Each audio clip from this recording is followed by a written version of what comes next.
Hello there fellow humans and welcome to this video. Now the Object 260 is available in WoT Blitz for gold and is for 20,000 gold the tank alone, which is overpriced for a mid tank. Now before we get into it further, let's take a look at the stats. So let's now look at Blitz stars, and what you can immediately see is that the DPM is actually quite good at almost 3,000. However, the WZ-113 has 3,400 with the same alpha damage. The Chieftain almost has the same with the same alpha damage. The Chieftain has better gun depression, so it's a lot better at playing ridge lines, while the Object 260 only has 6 degrees. The Chieftain is also way more accurate as well. What the Object 260 has going for it though is that the aim time and the dispersion is better than that of the IS-7 and IS-4. However, obviously the IS-7 and the IS-4 can play a lot more close range because they have better armor, so this is essentially mostly irrelevant.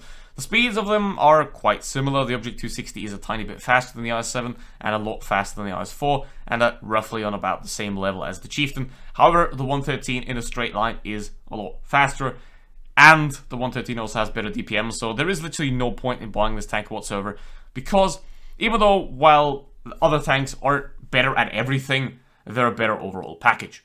Now let's get into battle with the 260 here, and obviously use the mobility, so we're going to try to go somewhat into middle here and make it work. However, the problem with this tank, the problem that tanks like this have, is that it doesn't really have that much armor. Sure, it has Russian bias armor, trademark. However, that isn't going to be effective most of the time. That is the problem. The IS-7 is just a easier to play tank, which makes it a lot more accessible. And it's also for free, so not only the people that pay for the game are going to have access to that. So, and then again, you also have the 113, which is overall massively better than this tank. You know, because it has more armor, and it also has a better DPM. It turns like a boat, though, so that's the downside of that thing. Obviously, no tank is all around perfect. That title only goes to the E50M, besides the E50M's penetration, that is. You can see what I'm going here. So, no tank is perfect, obviously. And you can't be like, yeah, this tank is 10 kilometers better, when in reality it's just 100 meters. But even being ahead 100 meters against the player of the game's skill level is very good, because that means you immediately have an advantage. That's not the case with this tank. You're more like starting at the back foot with this thing, because while it has good DPM and good accuracy and very good heavy tank mobility, it just doesn't really do that well at being a heavy tank because of the almost complete lack of armor around the hull. Which means you're a heavy tank that really isn't a heavy tank. And it's more of a heavium. However, at being a heavium, it ain't that great either. Which leads us to the problem of why would you spend that much money on a tank that is quite meh? Well, you don't, ideally. Now, I can make this tank work, obviously, that's no question about that. However, most of you simply aren't, and that's the main problem with this thing. That while it's a decent tank in the hands of a good player, it is almost going to drown in the hands of a not-so-good player. Because while you can get bounces like that, those are quite rare. And it's also quite rare to get good teams these days, it seems.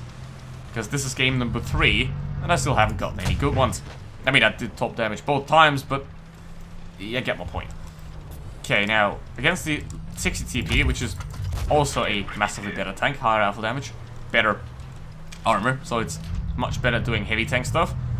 And that's the thing. This thing isn't horrible. It's just not that good overall, which makes it not worth buying, basically.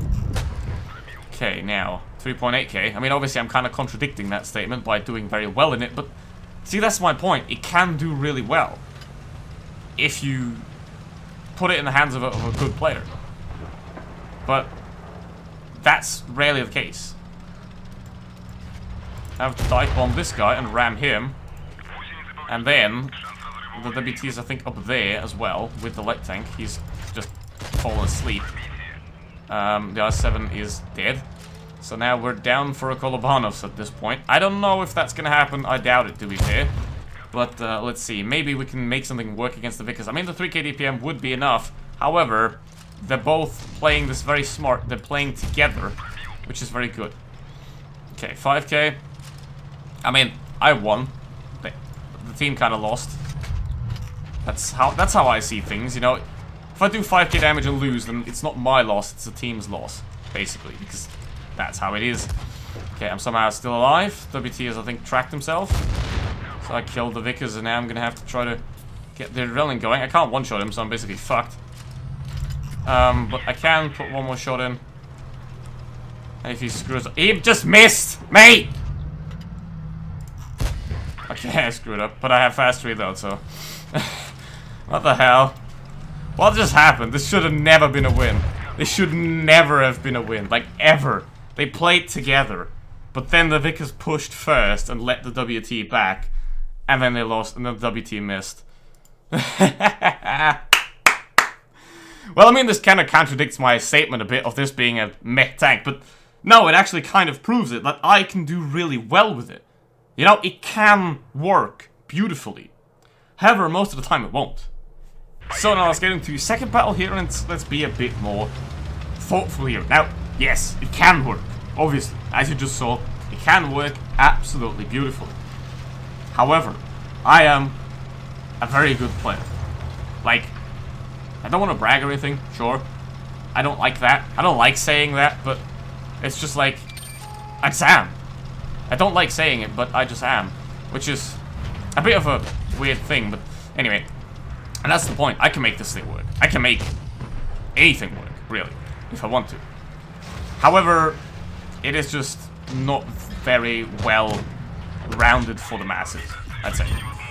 Because a chieftain, especially the 60 TP or something like that, or a 113, or a better purchase. And to be honest, you don't buy a tier 10. You don't buy a tier 10 to make crits. That's not really what they're for. Because a tier 8 most of the time makes more crits, unless you do ace Top Gun and Colobanus in one game, but that is very rare. So tier 8 is the better tier to make crits, certainly. So what you buy this thing is to have fun and to play a good game. And I think a VK90, a T22 medium, a chieftain are a lot better suited for that, in my opinion. Obviously, if you think differently, then I'm not going to stop you from buying it. However, I do think, personally, it is quite a mech tank, and it is also very overpriced because of that. So yeah, but if you think you're going to do well with it, I'm not going to stop you. I can't stop you from buying any tank, that is, you know. All I can do here is give you what I think, and then you got to make up your own mind, considering what I think or not. It's that simple, because I'm not you, I can't think for you. Now, 2.4k damage, I'm kind of low, which is not great. The team's a bit spread out in a way that I don't like it. And now, obviously that last win was pure luck, I've got to say that. Ow. Last one is pure luck. If they would have played it together properly, it would have been so easy for them, but they didn't. Okay, now, let's see if we can take out the Progetto. Probably not. I'm gonna have to try to back out of here, but that's probably not gonna be possible. This is kind of where the faults of this tank are a lot more obvious, you know, where you're in a close combat like this. Obviously, in the last game, it was mostly long range, and I could avoid having to use my armor, really. But in a close combat situation like this, there's just no way to really avoid using the armor. And that is just simply where this thing just fails. And I think that is two great examples of what this tank can do here.